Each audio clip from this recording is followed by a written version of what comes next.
തൻ്റെ ഏകജാതനായ പുത്രനിൽ വിശ്വസിക്കുന്ന ഏവനും നശിച്ചു പോകാതെ നിത്യജീവൻ പ്രാപിക്കേണ്ടതിന് അവനെ നൽകുവാൻ തക്കവണ്ണം ലോകത്തെ സ്നേഹിച്ച ദൈവത്തിൻ്റെ മുമ്പാകെ സകല മഹത്വവും അർപ്പിച്ചുകൊണ്ട് ഗ്രേസ് മിനിസ്ട്രീസിലേക്ക് എല്ലാ പ്രിയമുള്ള കേൾവിക്കാരെയും സ്വാഗതം ചെയ്യുന്നു.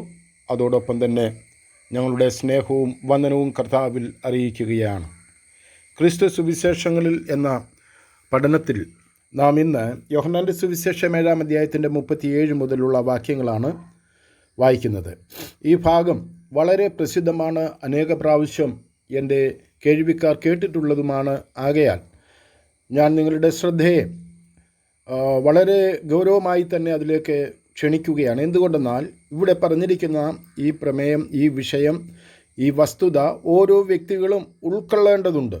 എങ്കിൽ മാത്രമേ അവർ ഫലപ്രദമായിരിക്കുകയുള്ളൂ, ക്രിയാത്മകമായിരിക്കുകയുള്ളൂ, മറ്റുള്ളവർക്ക് പ്രയോജനകരമായ നിലയിൽ അവർ ക്രിസ്തുവിനെ അനുഗമിക്കുവാൻ അവർക്ക് സാധിക്കുകയുള്ളൂ. അല്ല എങ്കിൽ മുമ്പേ കഴിഞ്ഞ ക്ലാസ്സിൽ നാം പഠിച്ചതുപോലെ അവനെ അനുഗമിച്ചിരുന്ന അനേകർ, ശിഷ്യന്മാർ അവനെ വിട്ടുപോയി, അവനെ പിന്തുടരുന്നത് അവർ മതിയാക്കി. അങ്ങനെ മതിയാക്കിയതിൻ്റെ കാരണവും അവിടെ പറഞ്ഞിട്ടുണ്ട്. ഇവിടെ അത് സംഭവിക്കാതിരിക്കേണ്ടതിന് എൻ്റെ പ്രിയമുള്ളവരെ, നാം വളരെ ശ്രദ്ധയോടുകൂടെ യേശുവിനെ നോക്കണം. അതുകൊണ്ടാണ് ശ്രദ്ധിച്ചു നോക്കുവീൻ എന്ന് എഴുതിയിരിക്കുന്ന ഇബ്രായലേഖനത്തിൽ. വിശ്വാസത്തിൻ്റെ നായകനും പൂർത്തി വരുത്തുന്നവനുമായ യേശുവിനെ നോക്കുക.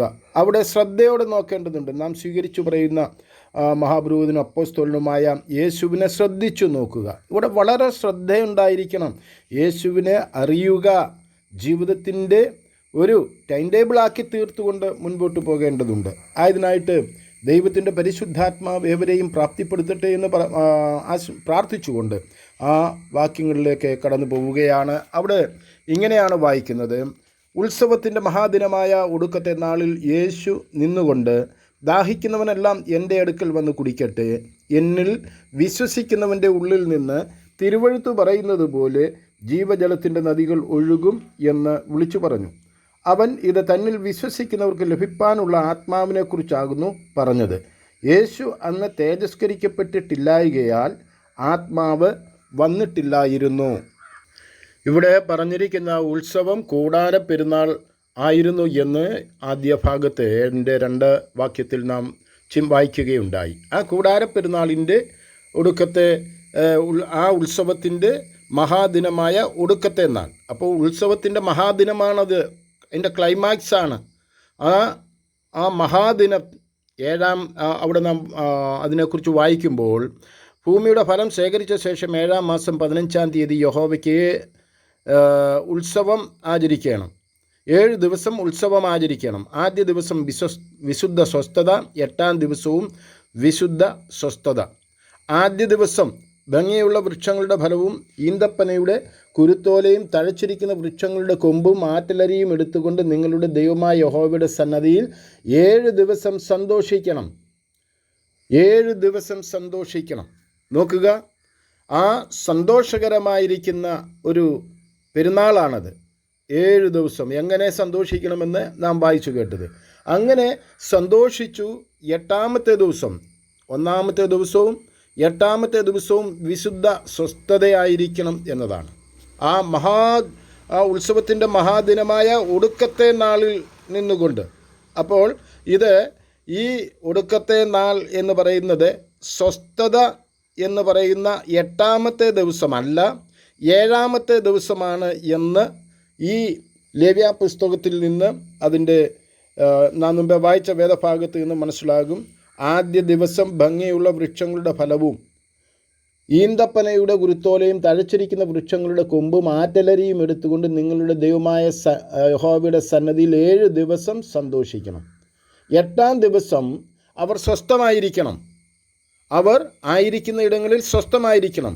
ദൈവാലയത്തിൽ 7 ദിവസം അവർക്ക് സന്തോഷിക്കുവാൻ അവസരമുണ്ട്. അവർ 7 ദിവസങ്ങളിലും ദൈവാലയത്തിൽ സന്തോഷിക്കുകയാണ്. അവിടെ ആ 7-ാമത്തെ ദിവസം ആണ് ഈ മഹാദിനം എന്ന് പറയുന്നത്. അവിടെ അന്ന് എല്ലാവരും കൂടുകയാണ്. അവിടെ എല്ലാവരും, എത്ര പേര് ആ ദൈവാലയത്തിലേക്ക് വിവിധ ഭാഗങ്ങളിൽ നിന്നും വന്നിട്ടുണ്ടോ അവരെല്ലാവരും തന്നെ 7-ാമത്തെ ദിവസം അവിടെ കൂടി വലിയ സന്തോഷമാണ്. ആ സന്തോഷത്തിൻ്റെയും ആർപ്പിൻ്റെയും ദിവസത്തിലാണ് യേശു ക്രിസ്തു നിന്നുകൊണ്ട് ഇങ്ങനെ ഒരു ആഹ്വാനം ചെയ്തിരിക്കുന്നത്. ഇവിടെ ഈ കൂടാര പെരുന്നാളിൻ്റെ കാര്യങ്ങൾ വിശദമായി പറയുവാൻ എനിക്ക് ഇപ്പോൾ സമയവുമില്ല, അതല്ലല്ലോ നമ്മളുടെ ഉദ്ദേശവും. അതുകൊണ്ടാണ് മുമ്പോട്ട് ലേവ്യ പുസ്തകത്തിൽ നിന്ന് മുമ്പോട്ട് പോകാതിരിക്കുന്നത്. താല്പര്യമുള്ളവർ 23-ാം അധ്യായത്തിൻ്റെ 39 മുതൽ 44 വരെയുള്ള വേദഭാഗങ്ങൾ വായിച്ച് കൂടാര പെരുന്നാളിനെക്കുറിച്ച് കൂടുതലായി മനസ്സിലാക്കേണ്ടതുണ്ട്. 7 ഉത്സവങ്ങളിൽ 7ാമത്തേതായ ഈ ഉത്സവം 7 ദിവസം അവർ ആചരിക്കണം എന്നാണ്. 7 ദിവസം ഉത്സവം ആചരിക്കണം.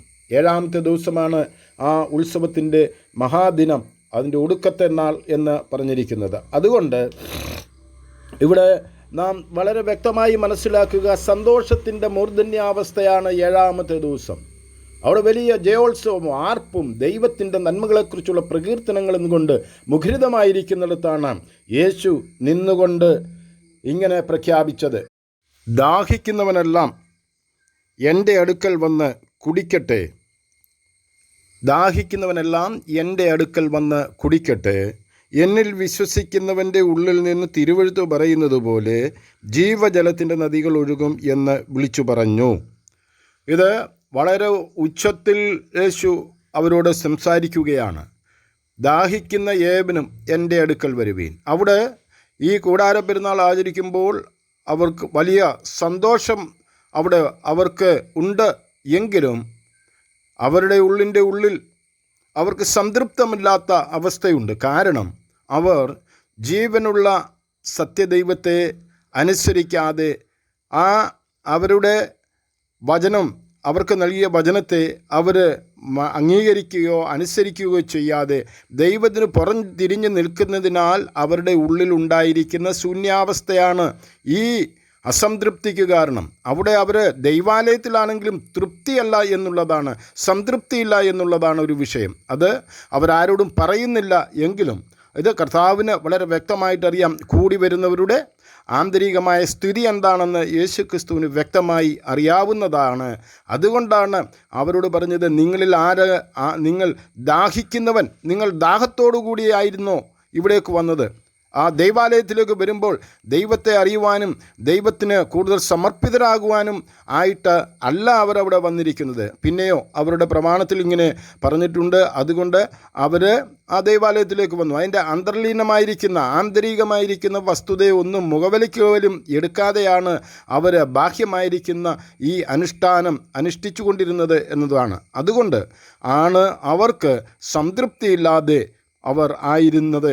അതുകൊണ്ടാണ് യേശു അവരെ പറയുന്നത്, ദാഹിക്കുന്ന ഏവനും എൻ്റെ അടുക്കൽ വന്ന് കുടിക്കട്ടെ. എൻ്റെ അടുക്കൽ വരണം. യേശുവിൻ്റെ അടുക്കിലേക്കാണ് വരുന്നത്. ഞാൻ മുമ്പേ പറയുവാൻ തുടങ്ങിയ വാക്യം ഇതായിരുന്നു: അധ്വാനിക്കുന്നവരും ഭാരം ചുമക്കുന്നവരുമായുള്ളവർ നിങ്ങളെല്ലാവരും എൻ്റെ അടുക്കൽ വരുവീൻ. യേശു തൻ്റെ അടുക്കലേക്കാണ് വിളിക്കുന്നത്. ദൈവാലയത്തിൽ വലിയൊരു ജനതയുണ്ട്. ദൈവാലയത്തിൽ വന്ന് ചില കാര്യങ്ങളൊക്കെ ചെയ്യുവാനായിട്ട് വന്നവരാണ്. അവർ ദൈവാലയത്തിലേക്ക് വന്നവരാണെങ്കിലും യേശു പറയുകയാണ്, എൻ്റെ അടുക്കൽ വരുവീൻ, എൻ്റെ അടുക്കൽ വരുവീൻ. കാര്യം വളരെ വ്യക്തമായിട്ട് നാം ഓരോരുത്തരും മനസ്സിലാക്കേണ്ടതുണ്ട്. യേശു ക്രിസ്തു ദൈവം മനുഷ്യനായവനാണ്. സകലവും സൃഷ്ടിച്ചവൻ മനുഷ്യനായവനാണ്. അവൻ്റെ അടുക്കൽ വന്ന് കുടിക്കട്ടെ എന്നാണ്, അതെ, എൻ്റെ അടുക്കൽ വന്ന് കുടിക്കട്ടെ എന്നാണ് യേശു അവരോട് ഉറക്കെ പറഞ്ഞത്. ഇതിനു മുമ്പ് യേശു ക്രിസ്തു ശമരിയ സ്ത്രീയോട് പറഞ്ഞത് ഇത്തരുണത്തിൽ എൻ്റെ ഓർമ്മയിലേക്ക് ഓടി വരുന്നത് നിങ്ങളോടൊന്ന് പങ്കുവയ്ക്കട്ടെ. ഇതിനു മുമ്പ് നാം ചിന്തിച്ചിട്ടുള്ളതാണ്. ഇങ്ങനെയാണ് പറഞ്ഞത്: ഈ വെള്ളം കുടിക്കുന്നവനെല്ലാം പിന്നെയും ദാഹിക്കും. ഞാൻ കൊടുക്കുന്ന വെള്ളം കുടിക്കുന്നവന് ഒരു നാളും ദാഹിക്കുകയില്ല. ഞാൻ കൊടുക്കുന്ന വെള്ളം അവനിൽ നിത്യജീവങ്കിലേക്ക് പൊങ്ങി വരുന്ന നീരുറവയായി തീരും. അപ്പോൾ നിത്യജീവങ്കിലേക്ക് പൊങ്ങി വരുന്നതായ നീരുറവയായി തീരും. ഉള്ളിൻ്റെ ഉള്ളിൽ ആ വെള്ളം അത് വരുത്തുന്നത് യേശുക്രിസ്തു നൽകുന്നത്, കുടിക്കുന്നതിലൂടെ അത് എത്തിക്കുന്നത് നിത്യജീവങ്കിലേക്കായിരിക്കും എന്ന് അവിടെ പറയുകയുണ്ടായി. അപ്പോൾ പൊങ്ങി വരുന്ന നീരുറവാണ് ഇവിടെ വായിക്കുന്നത്. 38-ാം വാക്യത്തിൽ, എന്നിൽ വിശ്വസിക്കുന്നവൻ്റെ ഉള്ളിൽ നിന്ന് തിരുവെഴുത്ത് പറയുന്നത് പോലെ ജീവജലത്തിൻ്റെ നദികൾ ഒഴുകും എന്ന് വിളിച്ചു പറഞ്ഞു. ജീവജലത്തിൻ്റെ നദികൾ ഒഴുകും എന്നാണ് പറഞ്ഞത്.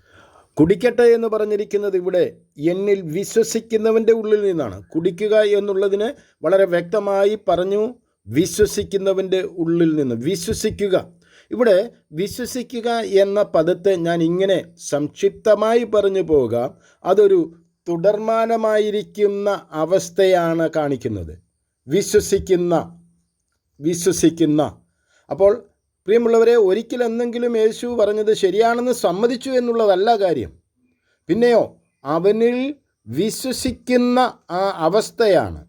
അതൊരു തുടർമാനമായ പ്രക്രിയയാണ്. വിശ്വാസം യേശുവിൽ അർപ്പിച്ചുകൊണ്ട് യേശുവിനോടൊപ്പമുള്ള യാത്ര എന്ന് പറയുന്നത്. വിശ്വസിക്കുന്നവൻ്റെ ഉള്ളിൽ നിന്ന്.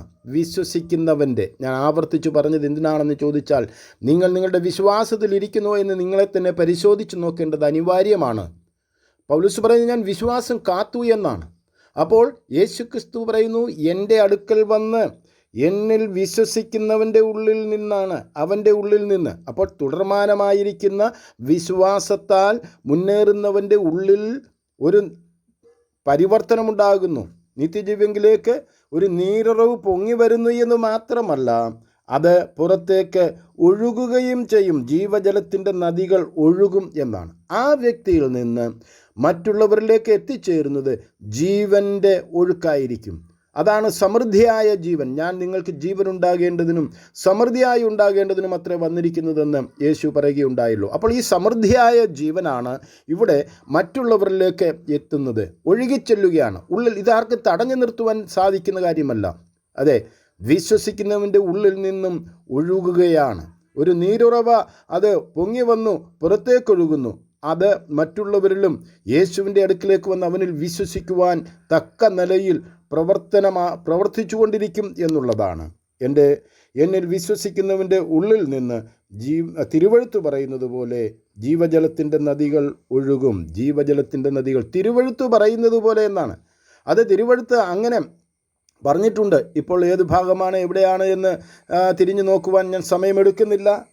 ഇത്രമാത്രം യേശുക്രിസ്തു പറഞ്ഞത് സത്യമാകുന്നു എന്ന് അംഗീകരിച്ചുകൊണ്ട് നമുക്ക് മുൻപോട്ട് പോവുകയാണ് ഇവിടെ ചെയ്യുന്നത്. ഈ കാര്യം അവൻ തന്നിൽ വിശ്വസിക്കുന്നവർക്ക് ലഭിക്കാനുള്ള ആത്മാവിനെക്കുറിച്ചാകുന്നു പറഞ്ഞത്. അപ്പോൾ ജീവജലത്തിൻ്റെ നദികൾ ഒഴുകും എന്ന് പറയുമ്പോൾ ആ പരിശുദ്ധാത്മാവിനെക്കുറിച്ചാണ് പറഞ്ഞിരിക്കുന്നത്. ആത്മാവിനെക്കുറിച്ചാകുന്നു പറഞ്ഞതെന്നാണ്. ആർക്കാണ് ലഭിക്കുന്നത്? തന്നിൽ വിശ്വസിക്കുന്നവർക്ക് ലഭിക്കാനുള്ള ആത്മാവിനെക്കുറിച്ച്. എന്ന് പറഞ്ഞാൽ വിശ്വസിക്കുന്നവർക്ക് ലഭിക്കുന്ന പരിശുദ്ധാത്മാവ്. അങ്ങനെ പറയുവാൻ കാരണം യേശു അന്ന് തേജസ്കരിക്കപ്പെട്ടിട്ടില്ലായികയാൽ ആത്മാവ് വന്നിട്ടില്ലായിരുന്നു. പരിശുദ്ധാത്മാവ് വന്നിട്ടില്ലായിരുന്നു. ഇവിടെ സ്വല്പം കൂടെ വിശദീകരണം ആവശ്യമുണ്ട് എന്നെനിക്കറിയാം. കർത്താവിനോദിച്ചാൽ അടുത്ത ഓഡിയോയിൽ നമുക്കത് ചെയ്യാം. കർത്താവിൻ്റെ നാമം വാഴ്ത്തപ്പെടുമാറാകട്ടെ.